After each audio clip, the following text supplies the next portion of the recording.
Mataram Pedro Mineiro dentro da secretaria. Quem nunca ouviu esta ladainha? Porém, o que talvez poucos saibam, é que esta história realmente aconteceu. Quem foi Pedro Mineiro? Por que o mataram? O que realmente aconteceu? Para saber estas respostas, seja rápido.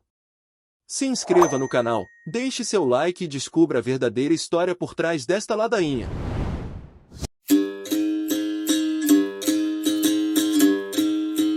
Um dos mais polêmicos praticantes da capoeiragem baiana, Pedro Mineiro viveu na mesma época que Besouro, sendo Mineiro mais velho. Mineiro morreu em 1915 aos 27 anos de idade e Besouro morreu em 1927 provavelmente com 29 anos. Quando Mineiro morreu, o mestre Bimbo estava prestes a completar 15 anos de idade, e o mestre Pastinha já estava no auge dos seus 26 anos. Natural da cidade de Ouro Preto, Minas Gerais, Pedro Mineiro chegou à Bahia em meados de 1907, no auge dos seus 20 e poucos anos de idade. Assim o Diário de Notícias descreveu as suas características físicas no dia 18 de janeiro de 1915, dia da sua morte. Negro de olhos pequenos, lábios grossos e nariz largo. Seu cabelo era crespo e tinha sobrancelhas largas, usava um bigode ralo e costeleta, sinal típico da capoeiragem. Tinha o corpo coberto por cicatrizes de ferimentos feitos por faca, navalha e canivete, mostrando que o corpo também conta história. Morador das ruas Julião do Cais Dourado e Caldeiras na freguesia do Pilar, ele era carregador marítimo e atuava como secretas da polícia, uma espécie de policial clandestino. Seu nome estava sempre no topo da lista de colunas policiais da imprensa baiana. Esse valentão sempre estava em alguma confusão, ora no Cais Dourado, ora no 27 do Tabuão, ora no Botequim do Galinho. Respondeu 4 processos, foi preso inúmeras vezes, e sempre estava ligado a alguma arruaça, ora com outros valentões, ora com prostitutas. O 27 do Tabuão e o Botequim do Galinho eram 2 bares frequentados pela boemia, onde a prostituição costumava ser frequente. Pedro Mineiro era um valentão que estava sempre se metendo em confusão, morreu numa cama de hospital, depois de 3 tiros de um marinheiro dentro da Secretaria de Segurança da Bahia, como diz na famosa ladainha. Agora, vamos entender melhor toda a história.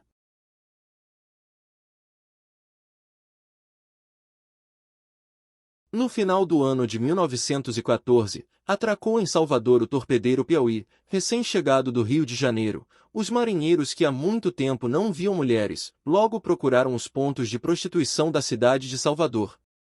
Torpedeiro Piauí era o nome do 3º navio da Armada Brasileira que recebeu esse nome em homenagem ao estado do Piauí.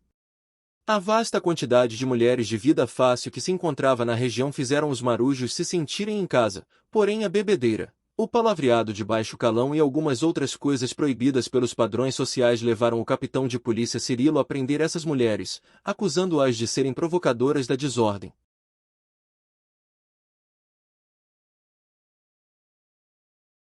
Esse fato revoltou os marinheiros, que foram até o capitão Cirilo para exigirem a liberdade dessas mulheres, chegando a agredi-lo, formando-se então uma grande confusão.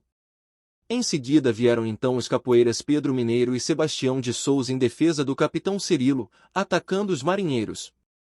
Isso leva a crer que Pedro Mineiro, assim como outros capoeiras antigos de fato, faziam capangagem para a polícia. Era muito comum naquele tempo, as autoridades darem aos valentões o emprego de inspetores de quarteirão, uma espécie de autoridade que agiam como policiais. Esses homens eram chamados de secretas da polícia. Dias depois, um desses marinheiros se envolveu com Maria José, uma amante de Pedro Mineiro. No auge dos ciúmes, Pedro Mineiro acabou matando tal marinheiro. Outro marinheiro veio em auxílio do companheiro e foi jogado por Pedro Mineiro do 2º andar do sobrado onde funcionava o estabelecimento, o deixando gravemente ferido. Segundo algumas fontes, Pedro Mineiro possivelmente foi um cafetão, pois ele sempre esteve presente nas confusões ligadas à prostituição, ora coagindo mulheres, ora defendendo-as de clientes violentos, sendo que às vezes se apegavam a essas mulheres e acabava sempre em confusão por causa de ciúmes. Em 26 de dezembro de 1914, os marinheiros jantavam no Botequim do Galinho, quando apareceram o trio de capoeiristas formado por Pedro Mineiro, Sebastião de Souza e Antônio José Freire. Começou então uma grande confusão. Houve troca de tiros e muita correria. No conflito morreram 2 marinheiros, José Domingos dos Santos e Francisco Holanda Vanderlei. Pedro Mineiro, Sebastião de Souza e Antônio José foram presos por guardas civis com a ajuda de alguns homens que se encontravam na rua e foram levados ao posto policial, sendo transferidos depois para a Secretaria de Segurança.